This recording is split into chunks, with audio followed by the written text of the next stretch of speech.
ఏమయ్యా, సాంబార్ పౌడర్ లేదయ్యా సాంబార్లోకి. కూరగాయలు అయితే 2 రకాలు ఉన్నాయి, ఏ ఎట్ట కూడా వండేస్తాను కానీ సాంబార్ పౌడర్ తీసురాయ్యా. మా అయ్య కదూ. ఏందే సాంబార్ పౌడర్ లేకుండా నీకు సాంబార్ అవ్వదేమే? ఎట్టా అయిద్దయ్యా, గుమ్మగుమ్మలాడుతూ చిక్కగా ఉండిద్దిగా అని ఎవడు చెప్పాడు నీకు? ముందు నోరు మూసుకుని ఇంట్లో ఉన్న కూరగాయలతో ఎట్టా ఉండాలి అది నేర్చుకో. అయ్యి బాబోయ్, ఎందుకయ్యా అట్ట అరుతో? వీధులందరూ వింతగా వినేలాగా. నిన్ను నెక్లెస్ అడిగానా? బయటికి వెళ్ళినప్పుడు సాంబార్ ప్యాకెట్ తెమ్మన్నాను, ఇంకేమైనా అడిగాను నిన్ను? ఏదో కరెంట్ తీగ మీద పడినట్టుగా గిలగల కొట్టేసుకుంటావు ఎందుకు? ఓరి నాయను, పిన్ని గారు, బాబాయ్ గారు, ఏంటలాగా పెద్ద పెద్ద అరుపుల్లాగా అరుస్తున్నారు? ఏమైంది? ఏమని ఏం చెప్పనమ్మాయి? మీ పిన్ని గారు మాట వస్తే సినిపల్లాగా మాట మాటకి కొట్టు దగ్గర పంపించిద్రను. ఒక్కసారి రాసుకుని చెప్పచ్చుగా నాకు. అన్ని వింతగా చెప్పిద్ది. ప్రతిసారి కొట్టు దగ్గరికి వెళ్ళేప్పుడల్లా సిగ్గేసిపోతుందమ్మాయి. నేను ఎట్టొకట ఎచ్చాలతో ఇంటికి వస్తే అది గుమ్మం కాడ దెయ్యంలా కాసుకుని కూర్చుంటుంది. అయ్యా, నేను ఇది మర్చిపోయానయ్యా, చెప్పడం ఫోన్ చేద్దాం అనుకున్నాను, కానీ ఫోన్ తీసుకెళ్ళలేదుగా. కంగారులో నాకు చెప్పడం మర్చిపోయానయ్యా. మా అయ్య కాదు, మళ్ళీ ఇంకోసారి వెళ్ళవయ్యా అనిద్ది. సర్లే, వెళ్ళే లోపల వాడేమో, ఏమండి ఒకేసారి రాసుకుని వచ్చుగా, మీకు ఇంత కాలు నడక అని కింద నుంచి పైవా చూస్తుంటే సర్రమంటుంది. ఇంట్లోది మర్చిపోతుంటే నేనేం చేస్తాను? నన్ను ఓ పెద్ద తెంగరోడ్లాగా అనుకుంటున్నాడు. అయ్యి బాబోయ్, మీ ఇద్దరి బాధ నాకు అర్థమైంది. పిన్ని గారు, మీకు సాంబార్ పౌడర్ ఉంటేనే సాంబార్ కమ్మగా చేస్తాను అంటారు, అంతేనా? బాబాయ్ గారు, మీరు రెస్ట్ తీసుకుంటాను, కొట్టుకి వెళ్ళనంటే వెళ్ళనా అంటారు, అంతే కదా? అయితే మీరు హ్యాపీగా రెస్ట్ తీసుకోండి. పిన్ని గారు, సాంబార్ పౌడర్ లేకుండా కూరగాయలతోనే ఎంతో కమ్మగా గుమ్మగుమ్మలాడుతూ చేయొచ్చు. ఎలా అంటారా? ఫస్ట్ ఇలా కందిపప్పుని 2 సార్లు వాష్ చేసుకొని, ఇప్పుడు 3వసారి వాటర్ వేసుకొని, ఒక 1 టేబుల్ స్పూన్ వరకు పసుపు, ఇక మనం 1 టేబుల్ స్పూన్ వరకు సాల్ట్ ఇలా వేసుకొని, అయ్యి బాబోయ్ కందిపప్పు ఎంత వేసానని డౌట్ అవుతుంది కదా, 1/4 కిలో వేసాను, అర్థమైందా? ఇలా 1/4 కిలో శుభ్రంగా మనం ఈ మూడింటిని ఇటు 1 టేబుల్ స్పూన్ పసుపు, 1 టేబుల్ స్పూన్ సాల్ట్ వేసుకుని కుక్కర్లో ఒక 5 విజిల్స్ వచ్చేలాగా బాగా ఉడికించుకోండి. చక్కగా ఈ విధంగా రాగాలని దగ్గర పెట్టుకుంటే మీకు ముద్దపప్పు అయ్యిద్ది. చక్కగా మామిడికాయ నెయ్యి వేసుకుని హ్యాపీగా తినచ్చు. ఏందమ్మ నువ్వు సాంబార్ చెప్పమంటే ముద్దపప్పు గురించి చెప్తున్నావు? అయితే నీకు రాదు కదా, అయితే మీ బాబాయ్ గారు చెప్పు సాంబార్ పెడదామని. అయ్యో కాదు పిన్ని గారు, మీకు వివరంగా చెప్తున్నాను కదా, ఒక్కసారి నిదానంగా ఉండండి. ఇప్పుడు నేను ఒక కడాయి తీసుకొని కొద్దిగా ఒక 4 టేబుల్ స్పూన్ ఆయిల్ వేసుకొని, ఇలా ఒక ఉల్లిపాయ తీసుకొని పెద్ద పెద్ద ముక్కలుగా కట్ చేసుకోండి. చిన్నవి వద్దు, పెద్ద పెద్దయే. ఇక 2 పచ్చిమిరకాయలు కూడా బారుగా కట్ చేసుకోండి. ఒక 4 టమాటాలు ఇలా 4 బద్దల్లాగా కట్ చేసుకోండి. 2 క్యారెట్లని చక్కగా ఎనమల తోలు మొత్తం తీసేసి ఇలా మీడియం ముక్కలుగా వేయండి. ఇప్పుడు నేను 2 ములక్కాయలు కూడా శుభ్రంగా వాష్ చేసుకుని ఇలా వేసుకున్నాను.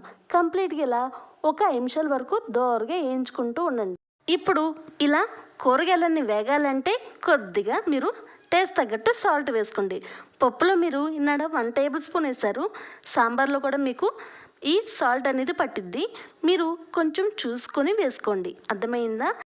కొద్దిగా కూరగాయలన్నీ పచ్చివాసన పోయిన తర్వాత మీరు చక్కగా 2 రెబ్బల కరివేపాకు, కొద్దిగా కొత్తిమీర వేసుకుని 1 నిమిషం అలా ఇలా కలపండి. ఇక మీరు 1.5 టేబుల్ స్పూన్ వరకు కారం వేసుకోండి. కారం అనేది పచ్చడి కారం అయితే భలే పర్ఫెక్ట్గా స్పైసీగా ఇటు కలర్ఫుల్గా ఉండిద్ది, అర్థమైందా? చక్కగా ఇలా 1.5 టేబుల్ స్పూన్ వరకు వేసి ఇలా ఓవరాల్గా కలుపుకోండి.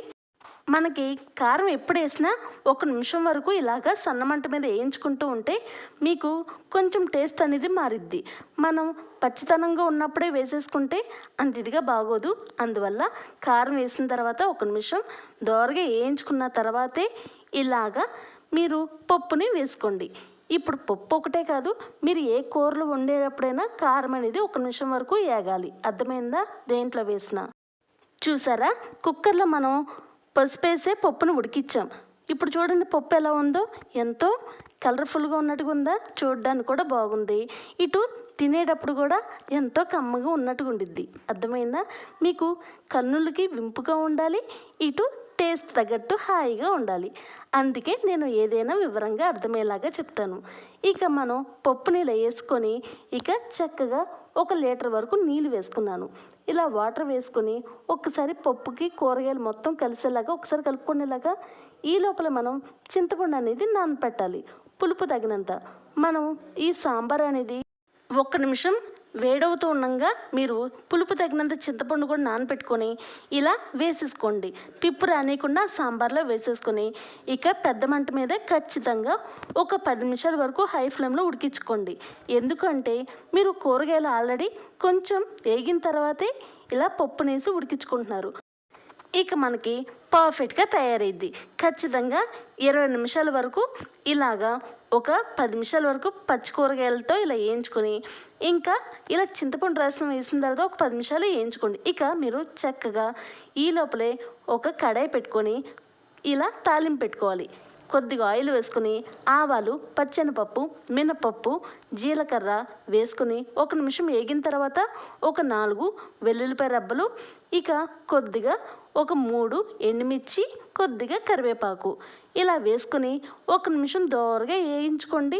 చక్కగా ఇలా వేగుతూ ఉండగా మీరు స్టవ్ అనేది ఆఫ్ చేసుకొని సాంబారు ఆల్రెడీ ఉడుకుతుంది కదా, చక్కగా ఈ తాలింపు మొత్తం వేసేసుకోండి. ఇలా సాంబార్లో వేసేసుకొని ఇలా 1 నిమిషం ఇలా కలుపుకొని ఇక మీరు చక్కగా స్టవ్ అనేది ఆఫ్ చేసేసుకోవచ్చు. ఇక ఇంతే పర్ఫెక్ట్గా సాంబారు చిటికలో కమ్మగా సాంబార్ పౌడర్ లేకుండా కమ్మగా చేసుకోవచ్చు.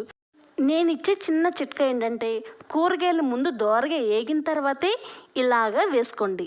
అప్పుడే మీకు పచ్చివాసన పోయి మీకు కమ్మగా కూరగాయలు కూడా స్మెల్ వస్తూ ఉంటాయి. లేదు మేము సాంబార్తో పాటు కూరగాయలు దాంట్లో వేసి ఉడికించుకుంటామంటే కొంచెం టేస్ట్ అనేది వేరేలాగా ఉండిద్ది. అదీ కాకుండా మీరు ఇలాగా మసాలా పౌడర్లు అన్నీ వేయాలి. దానికన్నా ఇలా నేను చెప్పిన చిట్కా ఒకసారి ఫాలో అవ్వండి. మీరు నా ఛానల్ 100 మంది చూస్తున్నారనుకో, ఒకలైనా చేస్తారు కదా, అది ఎలా వచ్చిందో ఒకసారి చెప్పండి.